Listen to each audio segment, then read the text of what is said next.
Hi everyone, my name is Alexis Siegel. I am a current senior at Quinnipiac University, which is a university of about 8,000 students. It's outside of New Haven, Connecticut. Here I'm studying health science studies and I have a major in Spanish language and literature. With that degree, I hope to pursue a career in natural medicine. I want to go to medical school to be a naturopath, so that would include 4 years of medical school and potentially residency after that, depending on what my specialization would be. I'm originally from Glastonbury, Connecticut, so not too far from where I am now. But hopefully, when I go to school after, I'll be somewhere out of state, maybe on the West Coast or something like that.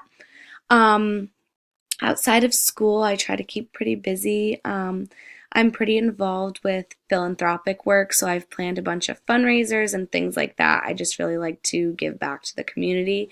I also love traveling. I went abroad and traveled a lot of Europe a few years ago, and I've been traveling with my family ever since I was little, so it's kind of just like instilled in me. I love animals and the outdoors, and honestly, just kind of learning in general. So I hope to learn a lot in this class and to get to know a lot of you, and hopefully it'll be a great semester. Thanks.